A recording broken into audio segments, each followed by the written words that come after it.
نحمده ونصلي على رسوله الكريم اما بعد فاعوذ بالله من الشيطان الرجيم بسم الله الرحمن الرحيم رب اشرح لي صدري ويسر لي امري واحلل عقدة من لساني يفقهوا قولي۔ الحمدللہ، اللہ کا لاکھ لاکھ شکر ہے، اللہ کا احسان ہے، اللہ کا انعام ہے کہ ایک بار پھر ہمیں اللہ تعالیٰ نے رمضان کے کنارے تک پہنچا دیا۔ صحابہ کرام دعائیں مانگا کرتے تھے کہ اللہ تعالیٰ تو ہمیں رمضان تک پہنچا۔ جس شخص کو جتنی بھی اس مہینے کی قدر ہے، جو جتنا زیادہ اس کی اہمیت سے واقف ہے، اس کی برکتوں سے واقف ہے، اس کی فضیلت سے واقف ہے، وہ اتنا ہی زیادہ شوق اور بے قراری کے ساتھ اس کا انتظار کرتا ہے۔ اور جو شخص اس کی اہمیت سے واقف نہیں، وہ شاید اس کے آنے کو اپنے لیے ایک بوجھ سمجھتا ہو، یا اپنے لیے ایک پریشانی کی بات کہ ہائے کیا ہوگا، رمضان آئے گا، جلدی اٹھنا پڑے گا، نیند قربان کرنی پڑے گی، کھانا پینا چھوڑنا پڑے گا، لمبی نمازیں پڑھنی پڑیں گی۔ یہ سب باتیں وہی سوچ سکتا ہے، وہی کر سکتا ہے جو یہ نہ جانتا ہو کہ ان میں سے ایک ایک عمل کی قدر و قیمت کیا ہے، اور ان میں سے ایک ایک عمل اللہ رب العزت کے نزدیک کس قدر پیارا ہے۔ لیکن چونکہ ہم انسان ہیں، بہت سی باتوں کو ہم ایک دفعہ جانتے ہیں پھر بھول جاتے ہیں، اس لیے اس بات کی ضرورت محسوس ہوتی ہے کہ آج ہم پھر اپنے آپ کو رمضان کی یادوں سے وابستہ کریں، رمضان کی یادیں تازہ کریں، اس کی برکتوں اور فضیلتوں کے بارے میں کچھ باتیں جو پہلے سے معلوم ہیں ذرا ذہن کے تازہ خانے میں لے آئیں، تاکہ ہم اچھی طرح رمضان کا استقبال کریں اور اچھی طرح اس سے فیضیاب ہو سکیں۔ کسی بھی چیز سے آپ صحیح طور پر فائدہ اسی وقت اٹھا سکتے ہیں، یا کوئی بھی کام زیادہ بہتر اسی وقت ہو سکتا ہے جب آپ اس کے لیے بھرپور تیاری کیے ہوئے ہوں۔ مثلا امتحان سے پہلے اگر امتحان کی تیاری کر لی جائے تو امتحان آسان ہو جاتا ہے۔ سفر سے پہلے اگر سفر کی تیاری کر لی جائے تو سفر آسان ہو جاتا ہے۔ جیسے سفر کے بارے میں اللہ تعالیٰ فرماتے ہیں، اور خصوصاً سفر حج کے بارے میں کہ وَتَزَوَّدُوا فَإِنَّ خَيْرَ الزَّادِ التَّقْوَىٰ، کہ زاد راہ ساتھ لے کے چلو، یعنی تیاری کے ساتھ جاؤ۔ اور بہترین تیاری کس چیز کے ساتھ ہوتی ہے؟ تقویٰ کے ساتھ، یعنی تیاری میں بہترین تیاری تقویٰ کی تیاری۔ اور رمضان کی فضیلت اور رمضان کی اہمیت اور رمضان کی فرضیت بھی کس لیے ہے؟ تاکہ تمہارے اندر تقویٰ پیدا ہو۔ تو تقویٰ پیدا نہیں ہو سکتا جب تک کہ ہم پوری طرح اپنے آپ کو رمضان میں تیاری کے ساتھ نہ داخل کریں، اور پھر ہر موقع کی مناسبت سے جو کچھ ہمیں کرنا ہے اس کو ہم یاد نہ کر لیں۔ اگر مختلف احادیث کے اور قرآن پاک کی آیات کے الفاظ کو جمع کر لیا جائے تو اس مہینے کی تعریف میں جو الفاظ آتے ہیں وہ کچھ یوں ہیں۔ ایک جگہ اس کو شہر مبارک کہا گیا، برکتوں والا مہینہ۔ دوسری جگہ شہر عظیم، بہت عظمت والا مہینہ۔ تیسری جگہ شہر برکہ، برکت کا مہینہ۔ ایک اور جگہ شہر صبر، صبر کا مہینہ، کیونکہ اس میں ساری نیکیاں اس وقت ہو سکتی ہیں جب ہمارے اندر صبر کی صفت ہو۔ شہر المواسات، ہمدردی کرنے کا مہینہ، آپس کی غمخواری کا مہینہ۔ رحمت کا مہینہ، بخشش کا مہینہ، عذاب جہنم سے رہائی کا مہینہ، اور سب سے بڑھ کر نزول قرآن کا مہینہ۔ شہر رمضان الذی انزل فیہ القرآن، رمضان وہ مہینہ ہے جس میں قرآن پاک اتارا گیا۔ تو گویا قرآن پاک کا نازل ہونا سب سے بڑا انعام ہے اللہ کا ہم سب کے لیے، کیونکہ اس میں ہمارے لیے ہدایت اور رحمت اور برکت ہے۔ تھوڑی دیر کے لیے سوچئے کہ اگر قرآن پاک ہماری زندگی میں نہ ہوتا تو ہماری زندگی کیسی زندگی ہوتی؟ کبھی آپ نے غور کیا کہ انسان اور جانور کا فرق کیا ہے؟ کسی بھینس، گائے، بکری کو آپ دیکھیں، وہ کیا کرتی ہے؟ مثلا ایک بھینس صبح ہوتی ہے، اس کو بھوک لگتی ہے، چارہ کھاتی ہے۔ بکریوں کو آپ دیکھیں صبح صبح شور مچا دیتی ہیں، ان کو بھوک لگی، شور ہنگامہ جب تک کچھ کھا نہ لیں۔ اچھا کھا لیتے ہیں، گھومے پھرے، ادھر ادھر دیکھا، کبھی کہیں کھڑے ہوئے، کبھی کہیں کھڑے ہوئے، کبھی بیٹھ گئے، پھر کھانے کا وقت ہو گیا، پھر کھانے لگ گئے۔ اور اگر کہیں چل رہی ہیں تو نان سٹاپ کھانا، کھاتے چلے جا رہے ہیں۔ یعنی ان کی زندگی میں اگر فکر ہے تو کس چیز کی؟ کھانے کی۔ کھانے کے بعد جنسی ضروریات پوری کرنے کی، بچے پیدا کرنے کی، اور بس نہ کوئی سوچ، نہ سمجھ، نہ عقل، نہ شعور، نہ پڑھنا، نہ لکھنا، کچھ اور زندگی میں ہے ہی نہیں۔ آپ سوچئے کہ جو انسان بھی بس صرف کھانے کی فکر میں جیتا ہے اور نان سٹاپ کھانے ہی کے پیچھے پڑا رہتا ہے، ایک کے بعد ایک سیٹنگ اور ایک کے بعد ایک موقع، پھر آپ دیکھیے کہ کھانے کے بعد جسمانی لذات، گھومنا پھرنا، عیش و عشرت، سیر تفریح، انٹرٹینمنٹ کے پیچھے دوڑنا، صرف نفسانی اور جسمانی خواہشات کی تکمیل، اور اس زندگی میں نہ کوئی پڑھنا لکھنا ہو، نہ کوئی غور و فکر ہو تو اپنے کھانے کی یا بچوں کی، اور صرف چند حیوانی ضروریات کی، ساری زندگی کی انرجی اسی چیز کے پیچھے لگ جائے۔ تو ایک بکری کی زندگی میں اور ایک لڑکی کی زندگی میں کیا فرق ہوا؟ کچھ بہت بڑا فرق نہیں۔ فرق اس وقت آتا ہے جب انسان عقل و شعور سے کام لیتا ہے اور ایک مسلسل غور و فکر کے عمل میں رہتا ہے۔ اللہ نے عقل جیسی نعمت جو اس کو دی ہے اور قرآن جیسی نعمت جو اس کو دی ہے، اس سے اپنی روح کی غذا کا سامان کرتا ہے، روح کی غذا کی فکر کرتا ہے۔ وہ رہتا زمین پر ہے مگر اس کا دل عرش پر ہوتا ہے، ہر وقت وہ اپنے رب کے بارے میں سوچتا رہتا ہے، وہ سب سے بڑھ کر اس سے محبت کرتا ہے، وہ سب کچھ اس کو دکھانے کے لیے کرتا ہے، وہ ہر قدم اس کی خوشی میں اٹھاتا ہے، اس کی سوچوں میں، اس کی فکروں میں وہ غالب رہتا ہے۔ اس کے دل میں ہمدردی ہے تو صرف اپنی نہیں، انسانیت کی ہمدردی، اس کے دل میں غم ہے تو صرف چند محدود چیزوں کا نہیں، وہ ہر انسان کے غم میں تڑپتا ہے، جو اس دنیا میں دکھی ہے یا اگلی دنیا میں دکھی ہو سکتا ہے۔ تو جس شخص نے عقل استعمال نہیں کی، قرآن کی نظر میں اولئک کالانعام بل ہم اضل، ایسے لوگ جانوروں کی طرح ہیں بلکہ ان سے بھی زیادہ بھٹکے ہوئے، ان سے بھی زیادہ راستہ گم کیے ہوئے، گمراہ، جنہیں پتہ ہی نہیں کہ انہیں کرنا کیا چاہیے۔ تو اس لیے بے حد ضروری ہے کہ ہم اپنے آپ کو اس علم کے ساتھ وابستہ کریں اور خصوصی طور پر رمضان میں اپنی روح کی پرورش کریں، اس کی خوشی کا انتظام کریں، اور روح کی خوشی، روح کی غذا اللہ کے اس کلام ہی کے اندر ہے جو خصوصاً اس مہینے میں اترا۔ اور پھر کس رات میں اترا؟ انا انزلناہ فی لیلۃ القدر وما ادراک ما لیلۃ القدر لیلۃ القدر خیر من الف شہر، الف شہر۔ ہم نے اس قرآن کو لیلۃ القدر میں اتارا، یعنی اتنا اہتمام اس کتاب کے ساتھ، اور تم کیا جانو کہ لیلۃ القدر ہے کیا؟ لیلۃ القدر خیر من الف شہر، لیلۃ القدر، شب قدر 1000 مہینوں سے بہتر ہے۔ وہ کیوں 1000 مہینوں سے بہتر ہے؟ اس لیے کہ اس میں قرآن اترا ہے۔ تو جس رات کو صرف اس وجہ سے 1000 مہینوں سے بہتر قرار دے دیا جائے کہ اس میں قرآن اترا ہے، تو پھر خود اس قرآن کی اہمیت اور فضیلت اور برکت کیا ہوگی، جس کی وجہ سے ایک رات کو اتنی برکت مل گئی۔ تو اس شخص کے لیے پھر کیا انعامات ہوں گے، اس شخص کے لیے کیا عزت ہوگی، اس شخص کے لیے کتنی خوشی ہوگی، کتنا سکون ہوگا، کیا راحتیں ہوں گی کہ جس کی زندگی میں قرآن آ جائے اور کان خلقہ القرآن ہو جائے، کہ اس کا اخلاق، اس کا اٹھنا بیٹھنا چلنا پھرنا سب کچھ اس کی روشنی میں طے پا جائے۔ اسی کتاب کے ساتھ اللہ قوموں کو بلندی عطا کرتا ہے، اور جو اس کو چھوڑتا ہے اللہ دنیا میں اس کو ذلیل کر کے رکھ دیتا ہے۔ آج مسلمانوں کا حال اسی وجہ سے یہ ہے کہ ہم نے اور چیزوں کو تو اہم کر لیا، اس کتاب کو وہ اہمیت نہیں دے رکھی اپنی زندگی میں جس کے یہ لائق ہے۔ تو رمضان وہ مہینہ ہے جس میں یہ کتاب ہمیں ملی ہے، اس لیے خاص طور پر اس مہینے میں رمضان میں قرآن سے تعلق مضبوط کرنا ہے، خواہ وہ تلاوت کی شکل میں ہو، خواہ وہ تراویح کی شکل میں ہو، خواہ وہ اس کو سمجھنے کی شکل میں ہو۔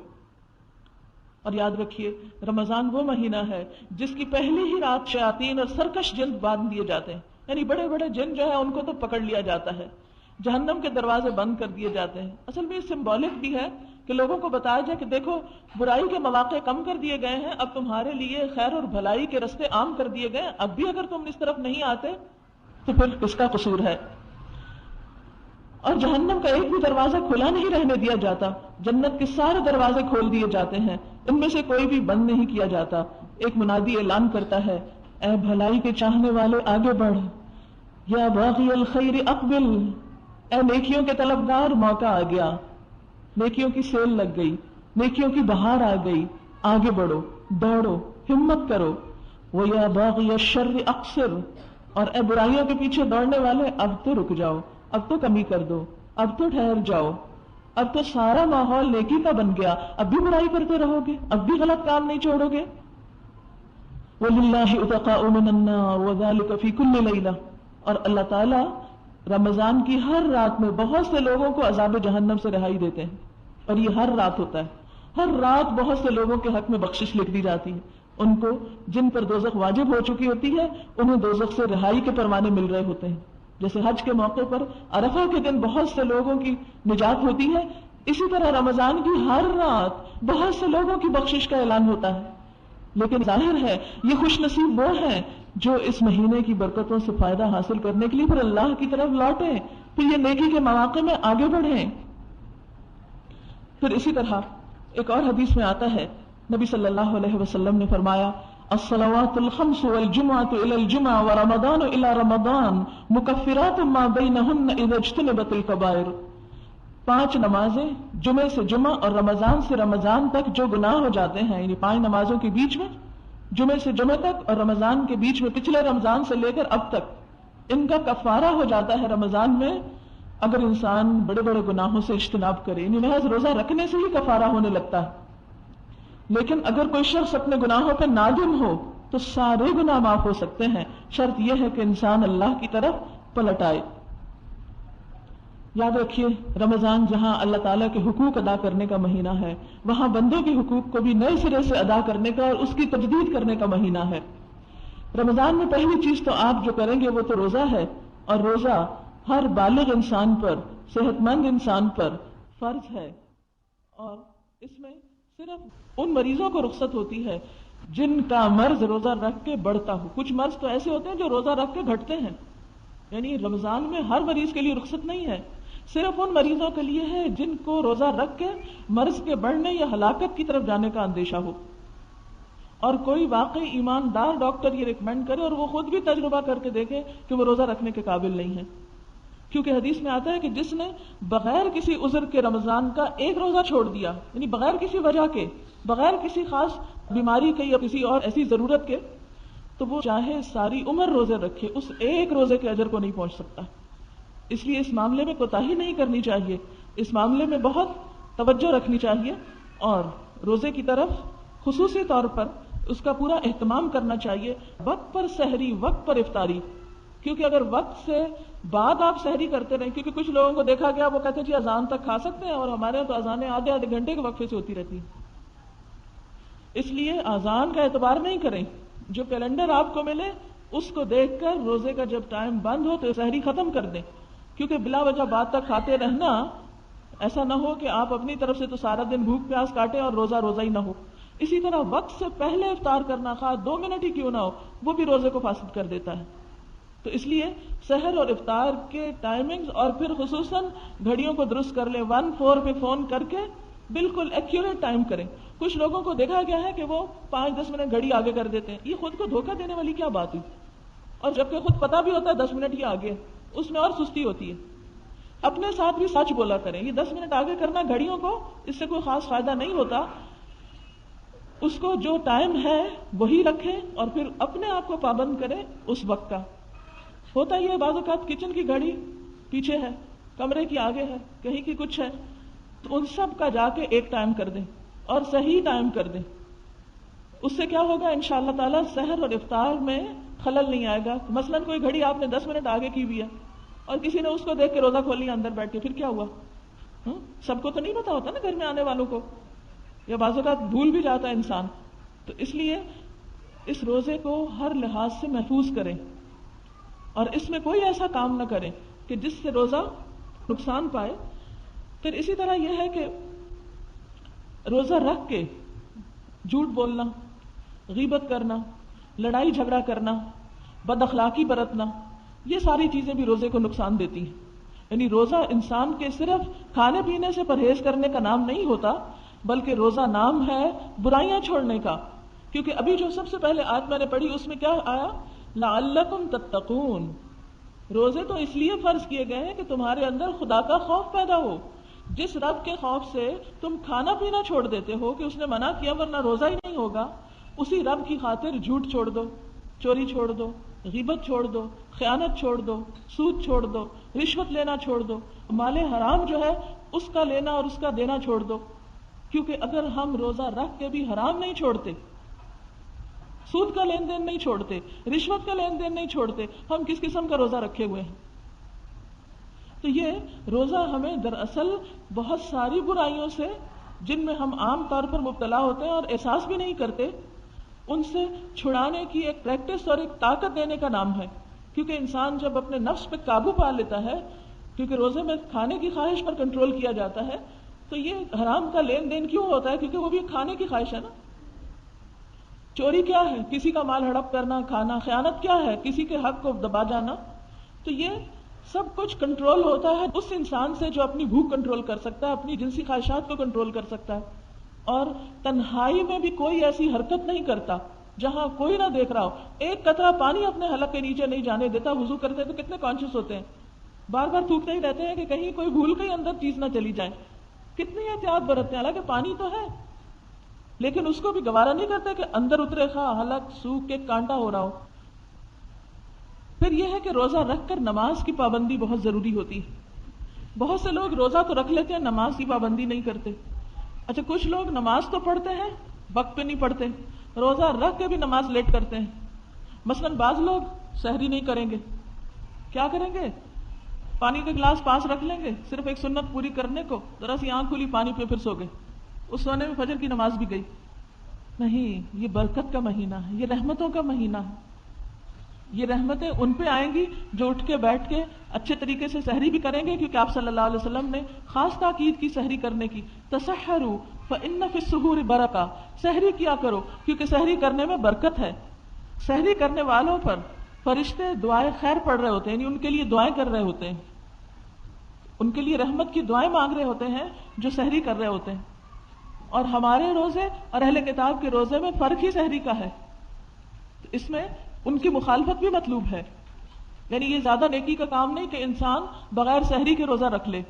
نیکی کس میں ہے کہ پراپر طریقے سے سحری کرے جس سے انسان کو طاقت حاصل ہو اور دن بھر عبادات اچھی طرح بجا لائے. پھر اس میں آپ دیکھیے عام نوافل کا بھی اہتمام اور خصوصی طور پر صلاۃ التراویح، کیونکہ تراویح کی نماز جو ہے وہ اس رمضان کی خاص نماز ہے. آپ صلی اللہ علیہ وسلم نے فرمایا من قام رمضان، جس نے رمضان کی راتوں میں قیام کیا، ایمان و احتسابا، ایمان اور احتساب کے ساتھ، یعنی ثواب کی نیت سے، تو اس کے پچھلے سارے گناہ معاف کر دیے جائیں گے. یعنی رمضان کے بعد پھر انسان گناہوں کے بوجھ سے بالکل پاک ہو جاتا ہے اور صاف ہو جاتا ہے، جیسے انسان نہا کر بالکل میل کچیل سے پاک ہو جاتا ہے. تو یہ روح کے نہانے کا موسم ہے، روح کی صفائی کا. پھر اسی طرح عام طور پر ہمارے ہاں خواتین کے تراویح پڑھنے کا اہتمام نہیں ہوتا. مرد حضرات تو مسجدوں میں چلے جاتے ہیں. عورتیں سمجھتی ہیں، یہ غلط فہمی بہت عام ہے کہ شاید تراویح صرف مردوں کے لیے ہے. کیونکہ بارہا مجھ سے یہ پوچھا گیا کہ کیا عورتوں کو بھی تراویح پڑھنی چاہیے؟ دیکھیے، نماز اور روزہ جو ہے یہ مردوں اور عورتوں سب کے لیے، اس میں کوئی جینڈر ڈسکریمنیشن نہیں. اور تراویح کی نماز عورتوں کے لیے بھی اسی طرح ہے جس طرح مردوں کے لیے ہے، اور اجر بھی اتنا ہی ہے. اب ہوتا یہ ہے کہ سب کے ساتھ جو نماز پڑھی جاتی ہے وہ تو آسان ہوتی ہے، لیکن جب آپ گھر میں اکیلے پڑھنے لگتے ہیں تو آپ کے لیے بڑی مشکل ہو جاتی ہے. دوسری مشکل یہ ہے کہ ہمارے ہاں مسجدوں میں عورتوں کے لیے جگہ نہیں ہے. تو ایسی صورت میں اگر گھروں میں کچھ لوگ مل کر کوئی انتظام کر لیں، کسی قاریہ کا یا کسی قاری صاحب کا، کہ جو نفل نماز جو ہے یعنی تراویح کی نماز وہ گھر میں اگر پڑھوا دے کہیں، اور اہل محلہ مل کے اہتمام کر لیں، تو انشاءاللہ اس میں بہت انجوائے کریں گے آپ. اور وہ قرآن پاک جو آپ تراویح میں کھڑے ہو کر سنتے ہیں اس کا لطف ہی کچھ اور ہے. پھر اسی طرح آپ دیکھیے کہ رمضان میں قرآن پاک کے ساتھ خصوصی تعلق میں صرف تلاوت اور صرف تراویح میں پڑھنا ہی نہیں، بلکہ اس کے ساتھ ساتھ اس کا سمجھنا بھی ضروری ہے. اور پورے قرآن پاک کا اگر ایک دفعہ آپ ترجمہ دہرا لیں تو انشاءاللہ اس کا فائدہ کئی گنا زیادہ ہوگا. نبی صلی اللہ علیہ وسلم کے بارے میں آتا ہے کہ وہ بہت سخی تھے، یعنی بہت زیادہ سخاوت کرتے تھے، صدقہ خیرات کرتے تھے. اور رمضان میں جب جبریل امین آ کر آپ کو ملتے تھے تو آپ کی سخاوت بہت زیادہ بڑھ جاتی تھی. اور جبریل امین رمضان کی ہر رات میں آپ سے ملتے تھے اور آپ سے قرآن کا دور کرتے تھے، یعنی پورا پچھلا دہراتے تھے. بس آپ صلی اللہ علیہ وسلم جب جبریل علیہ السلام سے ملتے تو تیز ہوا سے بھی زیادہ سخی ہو جاتے. یعنی جیسے تیز ہوا چلتی ہے نا تو ہر چیز اڑا کے لے جاتی، کچھ بھی نہیں چھوڑتی، ہلکی چیزیں بھاری چیزیں ہر چیز پر اثر انداز ہوتی، یا یہ کہ ہر گوشے میں گھس جاتی ہے۔ اسی طرح نبی صلی اللہ علیہ وسلم کی خیرات رمضان میں تیز ہوا سے زیادہ نہیں، ہر چیز وہ صدقہ خیرات میں دے دیتے تھے، اور پھر آپ کے دیے ہوئے مال سے سوسائٹی کا ہر فرد اس سے فائدہ اٹھاتا تھا، ہر ایک تک وہ خیر پہنچتی تھی۔ اس لیے آپ بھی یہ کوشش کریں کہ جب صدقہ خیرات کریں تو اس میں رشتہ دار، دوست احباب، معاشرے کے ضرورت مند اور دیگر افراد جن کی ابھی کچھ آپ کو بتائی گئی ہوں گی، گائیڈ لائنز دی گئی ہوگی کہ آپ کہاں کہاں خرچ کر سکتے ہیں، ان تمام پہلوؤں میں آپ کچھ نہ کچھ اپنا مال ضرور لگائیں۔ خصوصی طور پر آپ دیکھیے کہ زکوٰۃ کا اہتمام کرنا۔ زکوٰۃ ویسے تو اس وقت فرض ہوتی ہے جب سال گزرتا ہے مال پر، لیکن اگر آپ ان ایڈوانس 1 سال کی یا 2 سال کی زکوٰۃ دینا چاہیں تو وہ آپ دے سکتے ہیں، جبکہ آپ کی نیت اور ارادہ یہ ہو کہ یہ مال مجھے آئندہ بیچنا نہیں ہے تو آپ پہلے سے بھی نکال سکتے ہیں اگر اس وقت آپ کی گنجائش زیادہ ہے، اور اگر نہیں تو جب آپ کے پاس ہو اس کے مطابق جب سال ہو جائے پورا اس وقت آپ ادا کر سکتے ہیں۔ پھر آپ دیکھیں کہ رمضان میں آپ نے خصوصی طور پر دعائیں بہت مانگنی۔ سحری کے وقت استغفار کی پابندی کریں، قرآن پاک میں آتا ہے وَبِالْأَسْحَارِ هُمْ يَسْتَغْفِرُونَ، وہ سحری کے وقت استغفار کرتے ہیں۔ عام دنوں میں تو ہم سحری کے وقت اٹھ نہیں پاتے، تو آپ رمضان میں جب سحری تیار کر رہے ہوں، میز لگا رہے ہوں، کوئی کام کر رہے ہوں، اس وقت کثرت سے استغفار، اور آپ کو استغفار کے فائدے معلوم ہے کہ ہر مشکل سے نکلنے کا راستہ بن جاتا ہے۔ جب انسان کے گناہ معاف ہو جائیں تو پھر اس کے لیے تو ہر رحمت کے دروازے کھل جاتے ہیں، جنت کے دروازے کھل جاتے ہیں۔ پھر کون سی خیر ہے جس سے انسان محروم ہو سکتا ہے اگر انسان کی معافی ہو جائے؟ اس لیے سب سے زیادہ استغفار کی طرف توجہ دینی، اور خصوصاً سحری کے وقت۔ پھر اسی طرح صبح شام کے اذکار کی پابندی، پھر اسی طرح ہر نماز کے بعد، فرض نماز کے بعد خصوصاً دعا قبول ہوتی ہے، پھر قرآن پاک کی تلاوت کے بعد، پھر جب آپ مل کے قرآن پاک کا دور کریں گے یا اس کو سمجھیں گے اس وقت، پھر اسی طرح تراویح کے بعد جب یعنی سنیں گے آپ قرآن پاک، اور خصوصاً روزے کی افطاری کے وقت۔ ایک حدیث میں آتا ہے کہ اس وقت کی دعا رد نہیں ہوتی، اور اس کے لیے خواتین خصوصی کوشش کریں کہ گھر میں وہ فضا پیدا کریں کہ بڑے چھوٹے بچے سب کے سب اللہ تعالیٰ کی طرح متوجہ، اور اس وقت میں خصوصی دعائیں مانگیں اپنے لیے۔ عام طور پر وہ ایک ایسا ہنگامہ ہوتا ہے، شور ہنگامہ، دیر ہو رہی ہے، جلدی کرو، روزہ کھلنے والا ہے، ٹیبل لگاؤ، کھانا لگاؤ، وہ چیز کہاں ہے، یہ کہاں ہے، وہ تم نے نہیں رکھی، ایک دوسرے کو ڈانٹ ڈپٹ ہو رہی ہوتی ہے۔ اس سارے کلچر کو بدل دیں گھر سے، تھوڑا سا کام پہلے شروع کر لیں تاکہ افطار کے وقت سے پہلے جب سب کچھ لگ جائے، اور کوشش کریں کہ افطار پانی اور کھجور سے کرنے کے فوراً بعد نماز ادا کر لیں یکسوئی سے، ورنہ کئی لوگ افطاری رکھنے میں اتنا تھک جاتے ہیں، پھر اس کو کھانے میں اتنا وقت لگاتے ہیں کہ مغرب کی نماز تو اول وقت نصیب ہی نہیں ہوتی سارا رمضان۔ یہ رمضان جو ہمارے لیے رحمتوں اور عبادتوں کا مہینہ، نیکیوں کا موسم بہار بن کے آیا، وہ ہم نے کھانے کا موسم بہار بنا لیا، اور مغرب تو لازماً لیٹ کرتے ہیں۔ آپ دیکھیے، ایک کھجور، 2 یا 3 جو بھی آپ سمجھتے ہیں کہ جتنی آپ کی طلب ہے وہ لے کے پانی پیئے، 1 گلاس 2 گلاس، اور اس کے بعد آپ آرام سے نماز پڑھ لیں، پھر آئیں بیٹھیں اور کھانا کھا لیں۔ بیکار کی چیزیں ادھر ادھر کی کھانا اس وقت انسان کا پورا سسٹم جو ہے اس کو اپسیٹ کرتا ہے، اور اس سے پھر یہ کہ نمازوں میں سستی ہوتی، وضو قائم رکھنا بعض اوقات مشکل ہو جاتا ہے۔ جتنی سادہ غذا کھائیں گے، جتنی آپ اپنی احتیاط برتیں گے، صاف ستھری ایسی چیز کھائیں گے کہ جس سے آپ کی عبادت میں خلل نہ آئے، کیونکہ وہ بھی آپ اپنا خیال خود رکھیں گے۔ ہر شخص اپنے مزاج کو سمجھتا ہوتا ہے کہ کن چیزوں سے اس کو الرجی ہے، کون سی چیزیں اس کے لیے نقصان دہ ہیں، تاکہ کوئی ایسا سبب نہ بنے، نہ تو اتنی کم غذا کھائیں کہ آپ بیمار پڑ جائیں اور روزے ہی چھوٹ جائیں، نہ اتنی زیادہ کھائیں کہ آپ بیمار پڑ جائیں کہ آپ کی نمازیں چھوٹ جائیں۔ تو یہ سب کچھ خاتون خانہ کے ہاتھ میں ہوتا ہے، اس لیے آپ کی ذمہ داری اس میں بہت اہم ہے کہ پچھلے سالوں کی نسبت بچوں کو، گھر والوں کو، رشتہ داروں کو بہت آسان طریقے سے تھوڑا تھوڑا کٹ ڈاؤن کرتے کرتے سمپل غذاؤں کی طرف لے آئیں، تو اس سے وقت بھی بچے گا، نمازیں بھی وقت پر ہوں گی، اور اس کے ساتھ ساتھ عبادت کا بھی آپ کو لطف آئے گا۔ پھر آپ دیکھیے کہ دعاؤں میں نئی دعائیں بھی آپ یاد کر لیں، جیسے وضو کے بعد جو دعائیں پڑھی جاتی ہیں، اسی طرح گھر سے نکلتے ہوئے، کچھ لوگوں کو تو یاد ہی ہوں گی، لیکن جو لوگ ابھی تک یاد نہیں کر سکے، سونے کے وقت، سو کر اٹھنے پر کچھ نئی دعائیں، آپ چھوٹی دعاؤں کی کتاب رکھیں، رمضان میں ٹارگٹ رکھیں، ہر عشرے میں 1 یا 2 دعا یاد کر لیں، اس کو لکھ کے ان جگہوں پہ لگا دیں، تو اسٹیکرز وغیرہ بھی اویلیبل ہوتے ہیں، اور ان کو پڑھنے کی کوشش کریں۔ یعنی اس رمضان میں آپ نیکی کے کچھ کام ضرور ایسے اپنی زندگی کی عادت میں شامل کر لیں جو ابھی تک آپ نے نہیں کیے، وہ ہر ایک اپنے اس کے مطابق فیصلہ کر سکتا ہے۔ حضرت سلمان رضی اللہ تعالیٰ عنہ سے روایت ہے نبی صلی اللہ علیہ وسلم نے فرمایا تمہارا رب بڑا حیا والا اور سخی ہے، جب بندہ اس کے حضور ہاتھ اٹھاتا ہے تو اسے یہ ہاتھ خالی لوٹاتے ہوئے شرم آتی ہے۔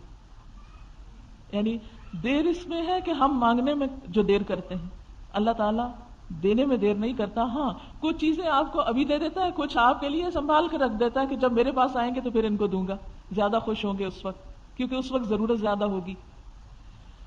اور پھر اسی طرح جب اللہ آپ کو دیتا ہے تو آپ بندوں کو دینے والے بنیں، خوب خوب صدقہ خیرات کریں رمضان میں۔ اس میں ایک تو میں خواتین کو مشورہ دوں گی کہ اپنے کچن کی کیبنٹ سے لے کر اپنے وارڈروب، اپنے سٹورز، اپنے سارے گھر کی ایک صفائی کر لیں رمضان سے پہلے، ان 2 دنوں میں سب چیزوں میں سے صدقہ کریں، کچھ نہ کچھ جو اپنے لیے لا کے رکھی ہوئی ہے نا، اس میں سے بھی ایک آدھ اٹھا لیں، اس میں سے بھی نکال کے کچھ کھانے کی چیزوں میں سے، کچھ اپنے جیسے صابن سرف وغیرہ لا کے رکھا کچھ اس میں سے، کچھ اسی طرح فالتو کپڑے پڑے ہوئے اس میں سے، کچھ سٹور میں آپ دیکھیں کچھ نہ کچھ، ہر اپنے جو چیزیں آپ خود استعمال کرتے ہیں ان میں سے ہر چیز میں سے کچھ نہ کچھ آپ نکالیں۔ ایک تو گھر بڑا اچھا صاف ہو جائے گا، دوسرے یہ ہے کہ پھر جو آپ اپنے لیے پسند کرتے ہیں وہ آپ نے دوسروں کے لیے بھی کیا۔ تیسرے یہ ہے کہ آپ خصوصی طور پر پھر افطار کے لیے کچھ کریں، کیونکہ اگر انسان کسی کو افطاری کراتا ہے تو اس کو روزہ دار کے روزے کے برابر اجر ملتا ہے۔ یعنی آپ نے کسی کو ایک کھجور سے روزہ افطار کرا دیا، اس کا اجر کتنا پائے؟ جتنا اس شخص نے روزہ رکھ کے اجر کمایا اتنا آپ کو بھی اس کا مل گیا۔ کتنا عام موقع ہے نیکی کمانے کا، اس لیے حریص ہو اس بات میں۔ حتیٰ کہ گھر میں تو بچوں کو کہتی ہوں کہ جب کھجور کھانے لگو تو پہلے اپنے منہ میں ڈالنے کے بجائے دوسرے کو آفر کر دو، اپنے ہاتھ سے دوسرے کو، ایک بہن دوسرے کو دے، دوسرے بھائی کو دے، بھائی باپ کو دے، ہر ایک دوسرے کو پیش کرے۔ ایک تو وہ قربانی کا جذبہ آتا ہے، دوسرا یہ ہے کہ اس کو پھر اس وقت ہاتھ سے دینے کا بھی ثواب مل جاتا ہے اور دینے کی عادت پڑ جاتی۔ یعنی چھوٹے چھوٹے موقع میں نیکی کمانے کے گر تلاش کریں۔ پھر اسی طرح جیسے ابھی آپ نے سنا کہ نبی صلی اللہ علیہ وسلم خوب سخاوت کیا کرتے تھے اور تیز آندھی سے زیادہ تیز ہوتے تھے سخاوت کے معاملے میں رمضان میں۔ آپ دیکھیے کہ نبی صلی اللہ علیہ وسلم نے عورتوں کو خصوصاً صدقے کی تلقین کی۔ ہمارے ہاں یہ تصور ہے کہ ہم تو کماتی نہیں ہیں، ہمارا تو کچھ ہے ہی نہیں، ہم کیا صدقہ کریں، اور اس طرح خواتین اپنے آپ کو صاف بچا جاتی ہیں صدقہ خیرات سے۔ دیکھیے ہم اپنی ضروریات کے لیے، اپنا زیور کپڑا بنانے کے لیے سب کچھ حاصل کر لیتے ہیں۔ اگر یہ ممکن نہ ہوتا تو خواتین کے پاس اتنے اچھے اچھے کپڑے کہاں سے آتے، اتنے خوبصورت نئے نئے ڈیزائن کے زیور کہاں سے آتے؟ آخر کوشش ہوئی اس کے لیے، اللہ نے آپ کو دیا، اب جو آپ کو دیا ہے کچھ اس میں سے کر لیں، اور کچھ شوہر کو منائیں اور خصوصی طور پر کچھ صدقہ کریں۔ تو جو شوہر دیں گے اس میں ان کا حصہ، لیکن تنگ نہ کریں، ان کو پریشان نہ کریں، اس کے لیے اچھے اچھے مشورے ضرور دیں کہ چلیں یہ اس کو دے دیتے ہیں، یہ وہاں بھجوا دیتے ہیں، یہ اس کے لیے کر لیتے ہیں۔ سب کی لسٹ بنا لیں کہ کہاں کہاں دینا ہے، کس کس کو دینا ہے، تو انشاءاللہ تعالیٰ تھوڑی تھوڑی خیر ہر ایک تک پہنچے گی، ہر کونے اور ہر گوشے تک۔ کچھ علم کے راستے میں خرچ کریں، کچھ غریبوں کو کھلانے کے لیے خرچ کریں، کچھ دوستوں رشتہ داروں کو تحفے میں دیں۔ یعنی آپ خود اپنا ایک پلان بنا سکتے ہیں، اس کی ایک لسٹ اس سال بنا لیجئے، ہر سال رمضان میں وہی اٹھائی اور ہر ایک تک کچھ نہ کچھ حسب توفیق تھوڑا یا زیادہ کر دیا۔ آپ دیکھیں نبی صلی اللہ علیہ وسلم نے فرمایا آگ سے بچنے کی فکر کرو، خواہ کھجور کا آدھا ٹکڑا ہی کیوں نہ ہو۔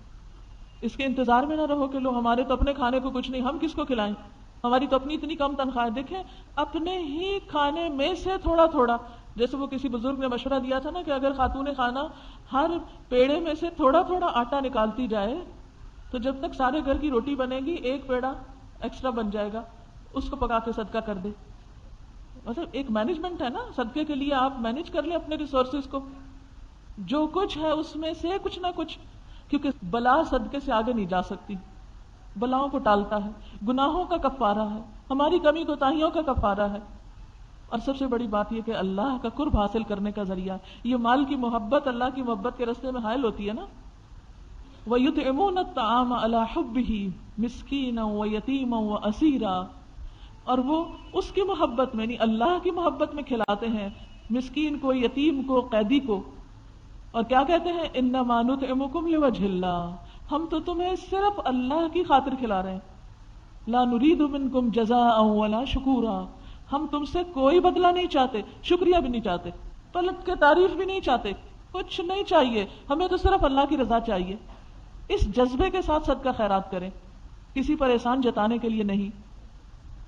نبی صلی اللہ علیہ وسلم نے خواتین کو خصوصی طور پہ فرمایا، اے خواتین کی جماعت، تم صدقہ کرو اور کثرت سے استغفار کرو، کیونکہ میں نے جہنم میں سب سے زیادہ تم کو دیکھا ہے. کیوں؟ تم بہت زیادہ لان تان کرتی ہو اور اپنے شوہروں کی ناشکری کرتی ہو. ہر وقت زبان سے کسی نہ کسی کی برائی ہو رہی ہے، کسی نہ کسی کو کوسا جا رہا ہے، کسی کی غیبت ہو رہی ہے، کسی کے خلاف کچھ سازشوں کے جال بنے جا رہے ہیں، وہ اس کے پارٹی بازی ہو رہی ہے، عجیب و غریب معاملے ہوتے ہیں گھروں میں. اور دوسری طرف شوہروں کی چھوٹی چھوٹی بات پہ ناراض ہو جانا، موڈ آف کر لینا، دنوں تک قطع کلامی کرنا. تو یہ چیز انسان کے لیے نقصان دہ ہے، ہلاکت خیز ہے. اس سے بچنے کے لیے علاج کیا؟ صدقہ. جب کبھی کوئی ایسی چیز ہو جائے فوراً نکالے اپنی پسندیدہ چیز، خود ہی نفس کی اصلاح ہو جائے گی. نبی صلی اللہ علیہ وسلم نے ایک اور روایت میں فرمایا، اے خواتین کی جماعت، تم صدقہ کرو، چاہے اپنے ہی زیورات سے کرو. یہ میں نہیں کہہ رہی آپ کو، یہ نبی صلی اللہ علیہ وسلم فرما رہے ہیں. وَلَوْ مِنْ حُلِيِّكُنَّ، صدقہ کرو خواہ اپنے ہی زیورات میں سے، اس لیے کہ قیامت کے دن جہنم میں تمہاری تعداد زیادہ ہوگی. اب آپ کئی عورتیں یہ حدیث سن کے بڑی ناراض ہوتی ہیں. میں کہتی ہوں چلو کوئی بات نہیں، ناراض ہونے دو، یہی ہو رہی ہے نا، شاید کسی وقت اصلاح بھی کر لیں. اگر نہیں بتایا تو پھر کیا ہوگا؟ پھر تو پتہ بھی نہیں چلے گا کہ ہماری شامت زیادہ آ سکتی، کیونکہ ہمارے پاس نسبتاً وقت زیادہ ہوتا ہے نا. پھر اسی طرح جن لوگوں کو توفیق ہو، جن کے لیے ممکن ہو، وہ رمضان میں عمرہ بھی کر لیں، کیونکہ نبی صلی اللہ علیہ وسلم نے فرمایا، بخاری اور مسلم کی روایت ہے، رمضان میں عمرہ کرنا میرے ساتھ حج کرنے کی مانند ہے. صرف حج نہیں، نبی صلی اللہ علیہ وسلم کے ساتھ حج کرنے کی طرح ہے. ایک اور حدیث میں آتا ہے رمضان کا عمرہ حج کے برابر ہے. پھر اسی طرح آخری عشرے کا اہتمام. حضرت عائشہ فرماتی ہیں جب رمضان کا آخری عشرہ ہوتا تو آپ صلی اللہ علیہ وسلم رات کا بیشتر حصہ جاگ کے گزارتے. آخری عشرے میں رات کی عبادت خصوصی طور پر، اور اپنے گھر والوں کو بھی جگاتے اور عبادت میں خوب محنت کرتے، کمر کس لیتے. اس سے کیا پتہ چلتا ہے کہ آپ صرف خود نہیں جاگتے تھے، گھر والوں کو بھی جگاتے تھے. تو آپ اپنے بچوں کو، شوہروں کو، دوستوں کو آخری عشرہ شروع ہونے سے پہلے تھوڑا تھوڑا تیار کریں. اب تو آخری عشرہ آنے والا ہے، اب تو راتوں کو بھی جاگنا ہوگا، تاکہ وہ سن سن کے ہلکا ہلکا ان کا دماغ تیار ہوتا رہے، ان کی سوچ بنتی رہے. کیونکہ آپ کی ہیں، سارے گھر میں نیکی کو پھیلانے کا ذریعہ ہیں. ایک عورت پورے گھر کو چلاتی ہے، صرف مادی طور پہ نہیں، روحانی طور پہ بھی ساتھ لے کے چلتی ہے. تو اس کی یہ چھوٹی چھوٹی باتیں عمل سے دکھانا، کر کے بتانا، بول کے بتانا، یہ سب کچھ ممکن ہے. دوسروں سے نہیں توقع رکھیں، خود رول ماڈل بنے، انشاءاللہ دوسروں پر بھی اثر ہوگا اور سب کی نیکی آپ کے کھاتے میں ہوگی انشاءاللہ. ایک اور روایت میں آتا ہے نبی صلی اللہ علیہ وسلم آخری عشرے میں جتنی محنت کرتے تھے، یعنی عبادت میں، دوسرے دنوں میں اتنی محنت نہیں کرتے تھے، یعنی خصوصی محنت. پھر آخری عشرے میں اعتکاف بھی ہوتا ہے. جن خواتین کو اللہ توفیق دے، جن کے اوپر کوئی بچوں کی اتنی ذمہ داریاں نہ ہو، یا کسی بیمار کی ذمہ داری نہ ہو، یا اور کوئی کمانے کی ذمہ داری نہ ہو، جو آسانی کے ساتھ کر سکے، وہ اعتکاف کا بھی اہتمام کریں. کیونکہ نبی صلی اللہ علیہ وسلم اتنی پابندی سے اعتکاف کرتے کہ ایک دفعہ آپ اعتکاف نہ بیٹھ سکے تو دوسرے سال آپ نے 20 دنوں کا اعتکاف کیا. تو اعتکاف جو ہے اگر ممکن ہو تو آخری 10 دن خصوصی طور پر عبادت کے لیے خاص. سب تو ظاہر نہیں کر سکتے، لیکن جن کو اللہ توفیق دے، جن کے لیے ممکن ہو. پھر لیلۃ القدر کی تلاش جو طاق راتوں میں ہے. آپ نے فرمایا جو مہینہ تم پر آیا ہے اس میں ایک رات ایسی ہے جو 1000 مہینوں سے بہتر ہے. جو اس رات کی بھلائی سے محروم رہ گیا وہ ہر بھلائی سے محروم رہا. دیکھیں ایسے لگتا ہے نا رحمت جوبن پہ آ رہی ہے.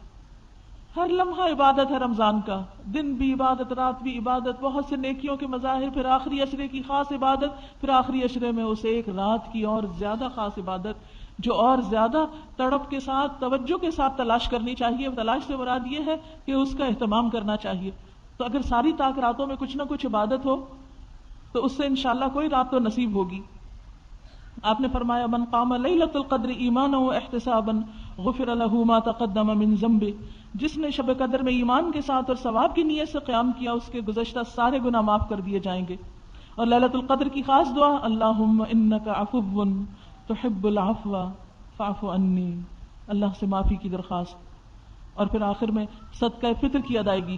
اس کا بھی اہتمام آخری عشرے میں کر دیں، جلد نکال دیں، ورنہ کئی لوگ تو عید کی نماز پڑھ کے یاد کرتے ہیں او بھول گئے اس دفعہ. تو اس لیے رمضان کے آخری عشرے کے ہی کسی دن میں دے دیں تاکہ غریب لوگ اس سے اپنا راشن کا یا کپڑے کا جو اہتمام کرنا ہے وہ پہلے سے کر لیں. اور یہ صدقہ فطر دراصل کیا ہے؟ نبی صلی اللہ علیہ وسلم نے فرمایا صدقہ فطر روزے دار کو بےہودگی اور فحش باتوں سے پاک کرنے کے لیے ہے. یعنی روزے کی حالت میں کوئی کمی بیشی ہو جاتی ہے تو صدقہ فطر اس کا کفارہ کرتا ہے. محتاجوں کے کھانے کا انتظام کرنے کے لیے فرض کیا گیا ہے. جس نے نماز عید سے پہلے ادا کیا اس کا صدقہ فطر ادا ہو گیا، جس نے نماز عید کے بعد ادا کیا اس کا صدقہ فطر عام صدقہ شمار ہوگا. پھر وہ رمضان کا کفارہ نہیں، بس وہ تو پھر عام صدقہ ہو جائے گا. دوسری چیز جو خاص طور پہ رمضان میں کرنی ہے وہ حقوق العباد کی ادائیگی ہے. اور اس میں دو چیزوں کا خاص خیال رکھیں. نمبر 1 سب کی خیرخواہی، نمبر 2 اذیت دینے سے پرہیز.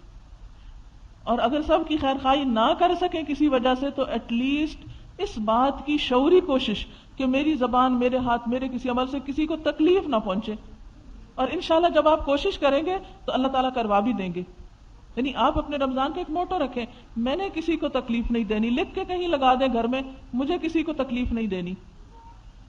اور پھر آپ دیکھیں گے کہ آپ خود ہی سوچنے لگے کہ کسی کو مجھ سے کہاں کہاں تکلیف ہوتی ہے اور کس اعتبار سے میں نے اپنے آپ کو بچانا ہے. پھر اسی طرح دوسروں کی ضروریات پوری کرنا.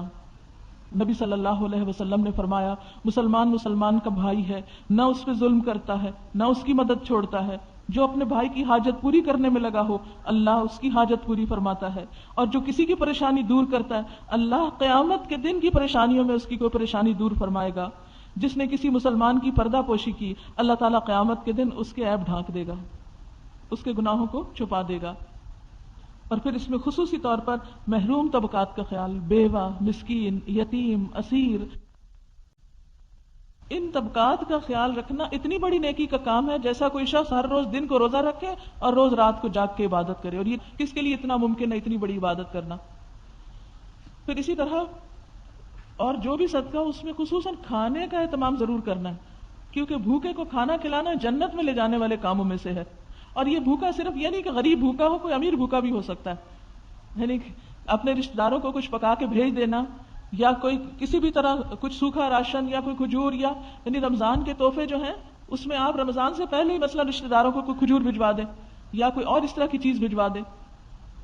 ہمسایوں کا خاص خیال رکھیں، جو کچھ پکائیں اس میں سے کچھ بھجوا دیں. نبی صلی اللہ علیہ وسلم نے فرمایا کہ کوئی ہمسائی اس بات کو حقیر نہ جانے خواہ وہ اپنی ہمسائی کو بکری کا کھوری کیوں نہ بھجوائے. ایک اور روایت میں آتا کہ شوربہ پتلا کرنے کا حکم دیا تاکہ تم اپنے ہمسائے کی خبر گیری کر سکو. تو رمضان میں اس طرح ایک دوسرے کی طرف چیز بھجوانے سے کیا ہوتا ہے، ایک اچھے جذبات پیدا ہوتے ہیں. پھر بیماروں کی عیادت، یعنی ہاسپٹلز وغیرہ میں اگر کوئی ایسے ضرورت مند ہے یا ابھی آپ کو شاید بتایا گیا ہو کہ وہاں پر کھانا ڈسٹریبیوٹ کرنے کا بھی انتظام ہے انشاءاللہ، جو اٹینڈنٹس ہوتے ہیں بیماروں کے ان کے لیے کچھ کرنا. پھر اسی طرح نوکروں کے کام میں کمی کرنا. یہ نہیں آپ خود تو عبادت فرمائیں، سوئیں، آرام کریں اور وہ بیچارے کئی کھانے عام دنوں سے بھی زیادہ کھانے پکا کر آپ کی خدمت کریں اور نہ وہ نماز پڑھیں اور نہ ان کی کوئی عبادت ہو. وہ آپ کے لیے تو لاسٹ مومنٹ پہ گرم پراٹھا بنا کے لائیں اور خود بغیر کھانا کھائے روزہ رکھیں. گرم چائے چاہیے، گرم پراٹھا چاہیے، لاسٹ مومنٹ پہ تازہ چیز چاہیے اور وہ بیچارے بھوکے کھڑے ہوتے ہیں. اس کا خاص خیال رکھنا ہے آپ نے. ایسا اہتمام کریں کہ چائے فلاسک میں ڈال لیں، روٹی ہاٹ پاٹ میں رکھ لیں، لیکن ان بیچاروں کو سحری اچھی طرح کرنے دیں، پانی بھی پینے دیں ان کو. کچھ غیر ضروری کام جو ہیں، کئی لوگ تو گھروں کی رینوویشن شروع کر دیتے ہیں رمضان میں کہ لوگوں کا آنا جانا نہیں، چلو گھروں کے اوپر نیا فرنیچر بدلو، پردے بدلو، یہ کرو وہ کرو، اور وہ سارے کام پھر بیچارے نوکروں کی شامت آ جاتی. رمضان گھروں کی صفائی کا مہینہ نہیں، دلوں کی صفائی کا مہینہ ہے، تقویٰ کی افزائش کا مہینہ ہے. اس لیے اپنے ساتھ جو بھی آپ کے کوئی رہتا ہے، خواہ وہ آپ کے سرونٹس ہیں، نوکر ہیں، ان کا بھی خصوصی خیال آپ نے رکھنا ہے. پھر اسی طرح لغو چیزوں سے بھی بچنا چاہیے، یعنی حرام سے تو بچنا ہی ہے، کیونکہ آپ صلی اللہ علیہ وسلم نے فرمایا جب تو روزہ رکھے تو تیری آنکھ اور تیرے کان کا بھی روزہ ہونا چاہیے. یہ نہیں کہ روزہ رکھ کے دل بہلانے کو ٹیلی ویژن لگا لیں اور کوئی فلم دیکھنا شروع کر دیں. آنکھ کا بھی روزہ، کان کا بھی روزہ. فرمایا جب تو روزہ رکھے تیری آنکھ اور کان کا بھی روزہ ہو اور زبان پہ بھی قابو ہو، جھوٹ اور حرام سے بچا جائے، پڑوسی کو تکلیف نہ دی جائے اور تجھ پر وقار اور اطمینان ہو. روزے میں وقار اور اطمینان ہو، چڑچڑا پن نہ غالب ہو. کیونکہ جب بھوک لگتی ہے نا تو بہت سے لوگ ہائپر ہو جاتے ہیں، گاڑی چلا رہے ہیں تو ہارن پہ ہارن بجا رہے ہیں. افطار کا ٹائم ہے تو افطاری لے کے کسی جگہ سے تو وہ تیزی سے، کئی ایکسیڈنٹس اس وقت ہو جاتے ہیں اس جلد بازی میں. تو اس لیے اس وقت اطمینان اور وقار، یہ میں نہیں کہہ رہی، یہ حضرت جابر کی روایت میں آتا ہے. آپ صلی اللہ علیہ وسلم کو پتا تھا کہ لوگ کیا کیا کریں گے. اللہ کی طرف سے ان کو بتایا جاتا تھا نا لوگوں کی نفسیات کے بارے میں. اور آپ نے فرمایا اپنے روزے کے دنوں کو دوسرے کے برابر نہ کرو. یعنی عام دنوں میں اور روزے کے دنوں میں فرق ہونا چاہیے. رمضان عام دنوں سے مختلف گزرنا چاہیے. اب آپ خود دیکھ لیجئے کہ کہاں کہاں آپ مختلف کریں گے. پھر اسی طرح آپ نے فرمایا جو روزہ رکھ کر جھوٹ بولنا اور اس پر عمل کرنا نہ چھوڑے تو اللہ کو اس بات کی کوئی ضرورت نہیں کہ کوئی شخص کھانا پینا چھوڑ دے. آپ صلی اللہ علیہ وسلم نے فرمایا روزہ کھانے پینے سے رکنے کا نام ہی نہیں بلکہ بےہودہ اور فحش کاموں سے رکنے کا نام ہے. لہٰذا اگر روزہ دار سے کوئی گالی گلوچ کرے، کوئی اور آ کے لڑے یا جہالت سے پیش آئے تو اسے کہہ دینا چاہیے کہ میں روزے سے ہوں، میں روزے سے ہوں، میں نہیں لڑ سکتا. یعنی گالی کے جواب میں کیا کہنا؟ میں روزے سے ہوں، انی صائم. اور پھر خصوصی طور پر روزہ رکھ کر مردہ بھائی کا گوشت نہ کھایا جائے، کیونکہ اس سے روزہ ختم ہو جاتا ہے. کھانا پینا تو منع ہے نا، جب حلال کھانا منع ہے تو مردہ کا گوشت تو کھانا اور ہی منع ہے. مراد ہے غیبت سے پرہیز، خصوصی طور پر صبر، خاموشی. کوئی جو کرتا ہے وہ اس کا اخلاق ہے، ہمیں اپنے اخلاق کا اور اچھے اخلاق کا ثبوت دینا ہے. آپ نے فرمایا غیبت زنا سے بھی شدید تر ہے، اتنا بڑا جرم ہے جو بے دریغ ہو رہا ہوتا ہے. ایک حدیث میں آتا ہے قیامت کے دن آدمی کے پاس اس کا کھلا ہوا نامہ اعمال لایا جائے گا. وہ اسے پڑھے گا اور کہے گا میرے رب میں نے دنیا میں فلاں فلاں نیک کام کیے تھے، وہ اس میں نہیں. اللہ تعالیٰ جواب دے گا کہ لوگوں کی غیبت کرنے کی وجہ سے وہ نیکیاں تمہارے نامہ اعمال سے مٹا دی گئیں. مثلاً آپ نے کوئی بہت بڑا صدقہ خیرات کیا اور آپ کو بڑی امید ہے قیامت کے دن جائیں گے اور اس کا بڑا ثواب ہم کو ملے گا. جب آپ کا اعمال نامہ سامنے آئے گا تو آپ کہیں گے وہ کہاں گیا؟ وہ پتہ چلے گا وہ سب صاف ہو گیا کیونکہ وہ فلاں فلاں کی غیبت کی تھی. اس لیے اس سے خصوصی طور پر پرہیز کرنا ہے. اور آخری چیز ہے روزانہ اپنا جائزہ لینا ہے، اپنے آپ کو خود ایویلویٹ کرنا ہے، روز کا روز جائزہ. آپ صلی اللہ علیہ وسلم نے فرمایا کم من صائم لیس له من صیامہ الا الظمأ وکم من قائم لیس له من قیامہ الا السحر. کتنے ہی روزہ دار ہیں جن کو سوائے پیاس کے روزہ رکھنے سے کچھ نہیں ملتا. کتنے ہی شب بیدار ہیں جنہیں بے خوابی کے سوا شب بیداری سے کچھ نہیں ملتا. وہ رات کو جاگتے بھی ہیں تو کچھ نہیں کماتے. اس لیے خصوصاً اپنا جائزہ کہ کہیں روزہ رکھ کے ایسے کام تو نہیں ہو رہے جس سے سب صفائی ہو رہی ہو. نبی صلی اللہ علیہ وسلم کے بارے میں آتا ہے آپ نے صحابہ سے فرمایا ممبر لاؤ. صحابہ ممبر لائے. آپ نے پہلی سیڑھی پہ قدم رکھا تو فرمایا آمین، دوسری پہ رکھا تو فرمایا آمین، تیسری پہ چڑھے تو فرمایا آمین.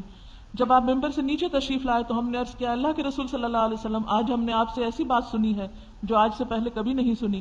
فرمایا جبریل میرے پاس آئے اور کہا اس آدمی کے لیے ہلاکت جس نے رمضان کا مہینہ پایا اور اپنے گناہوں کی معافی اور بخشش حاصل نہ کی. جس کو پورا یہ مہینہ ملا اور پھر اس نے بخشش نہ کرائی تو آپ نے اس کے جواب میں آمین کہا. آپ اپنے آپ سے پوچھئے جب رمضان کا آخری دن ہو تھوڑی دیر کو اعتکاف بیٹھ جائیے. لوگ عید کی خوشی میں اچھل کود کر رہے ہوں، آپ کیا کیجئے کہیں تنہائی میں جا کے بیٹھیے، اپنا جائزہ لیجئے کیا کیا کیا نہیں کیا، کیا کرنا چاہیے تھا جو نہیں ہو سکا. اور اپنے اندر سے پوچھئے کیونکہ انسان کو خود پتہ ہوتا ہے کیا واقعی میرا رمضان ایسا گزرا کہ میری بخشش ہو چکی. کیونکہ ٹھیک ہے ہمیں غیب کا نہیں پتا، اللہ تعالیٰ کے وہ فیصلے ہم ججمنٹ نہیں کر سکتے، لیکن ایک ججمنٹ دل کے اندر بھی ہوتی ہے کہ ہاں واقعی. کیونکہ نیکی کیا ہے؟ جس کام کے کرنے سے تجھے اطمینان ہو. اور برائی کیا ہے؟ الاثم ما حاک فی نفسک، جو تیرے دل میں کھٹک جائے اور تو برا جانے کہ لوگوں کو پتہ نہ چل جائے کہیں. اور دوسری سیڑھی پہ جب آپ نے قدم رکھا تو فرمایا اس شخص کے لیے ہلاکت جس نے ماں باپ دونوں یا کسی ایک کو بڑھاپے کی حالت میں پایا اور ان کی خدمت کر کے جنت حاصل نہ کی. میں نے اس کے جواب میں کہا آمین. اور اسی طرح اس شخص پر بھی ہلاکت جس نے آپ کا نام سنا اور پھر درود شریف نہ پڑھا.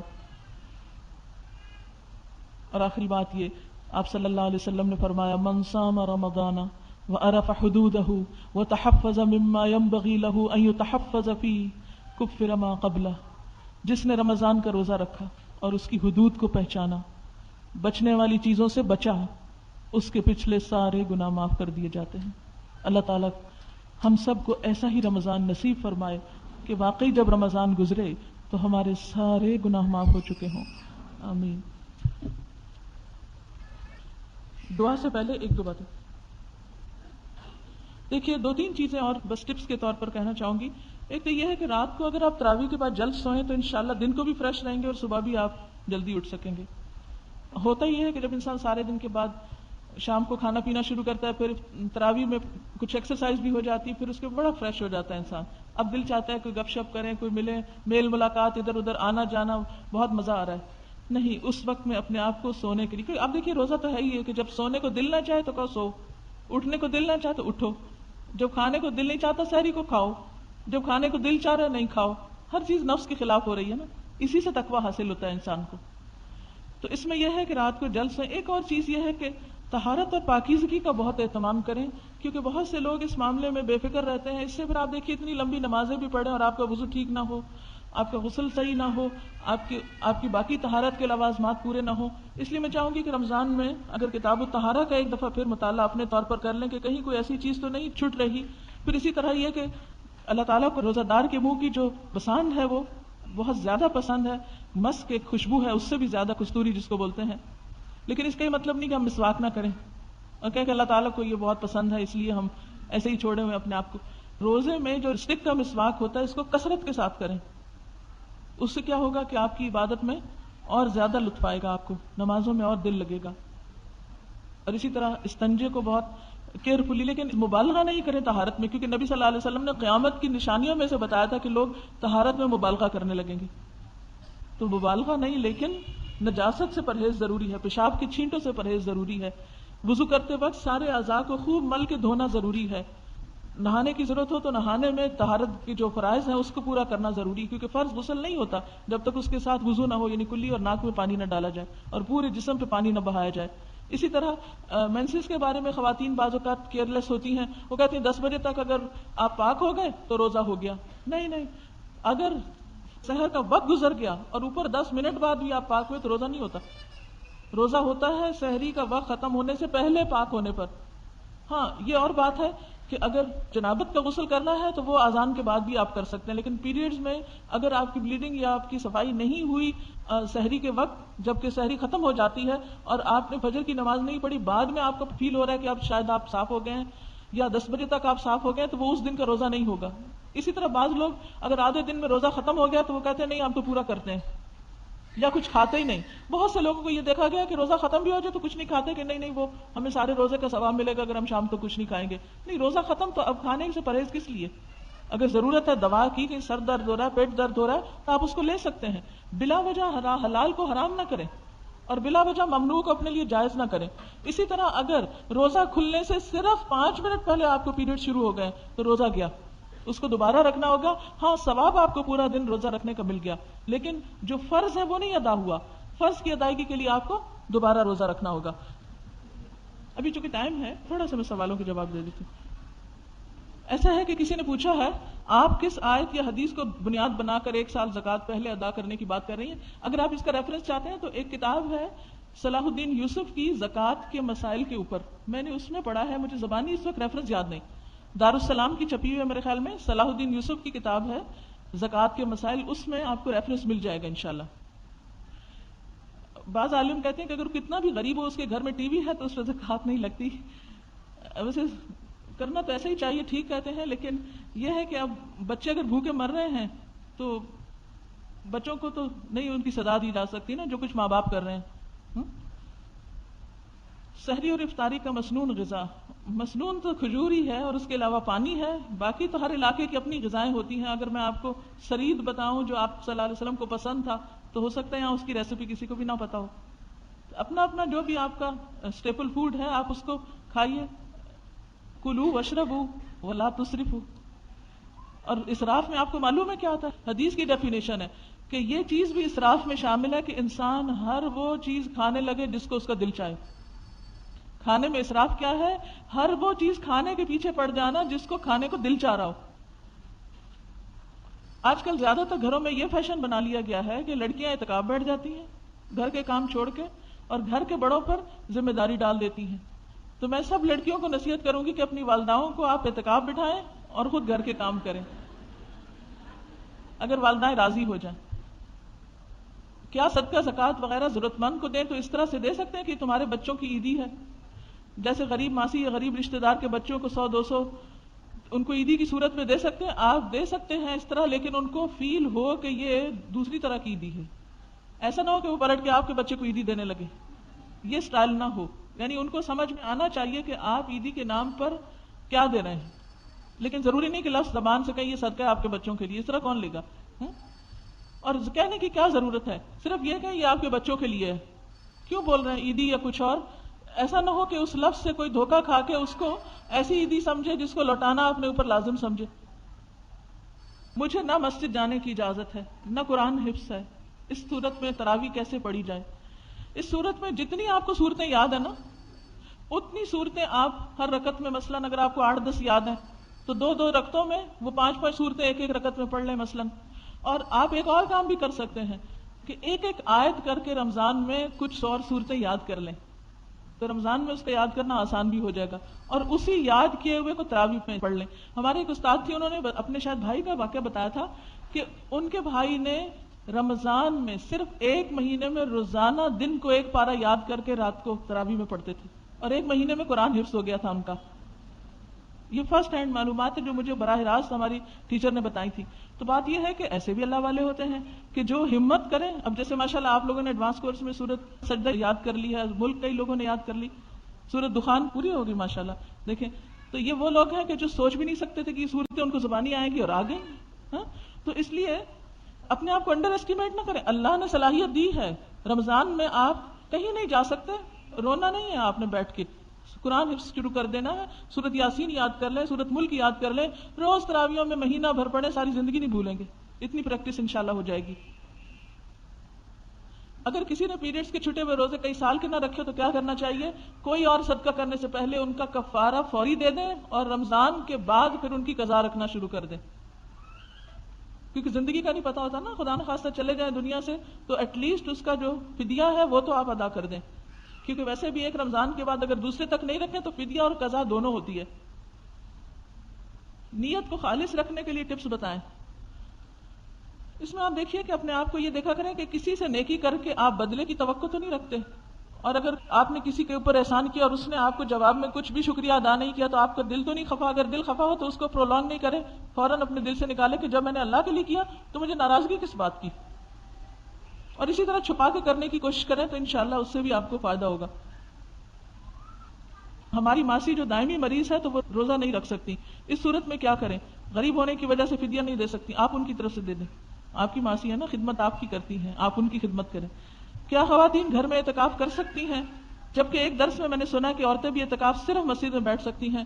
دیکھیے یہ اختلافی معاملہ ہے, پھر میں آپ کو ایک بات بتاؤں گی تو میرے پیچھے پڑ جائیں گے سب. بات یہ کہ اعتکاف تو مسجد میں, قرآن میں آتا ہے وَأَنْتُمْ عَاكِفُونَ فِي الْمَسَاجِدِ. اب ہماری مشکل یہ ہے کہ یہاں مسجدوں میں انتظام نہیں ہے, تو ایسی صورت میں پھر کیا عورتیں بالکل ہی نیکی سے محروم رہ جائیں؟ تو پھر یہ ہے کہ بیٹھ جائیں گھر میں, کیا ہو سکتا ہے. جس کا شوق ہے وہ کہاں جائے, جب کوئی جگہ ہی نہیں ہے تو پھر گھر کے ایک کونے میں بیٹھ جائیں. کچھ لوگ روزے سے پہلے سگریٹ پیتے ہیں, کیا اس کی اجازت ہے؟ دیکھیے آپ سگریٹ حلال اور طیب میں ہے. اللہ تعالیٰ قرآن پاک میں فرماتے کلوا من طیبات ما رزقناکم. طیبات, سگریٹ طیبات میں سے نہیں ہے, اس لیے اس کو نہیں پینا چاہیے. اور رمضان اچھا موقع ہے سگریٹ چھوڑنے کا. اپنے گھر والوں کی مدد کیجیے اس معاملے میں.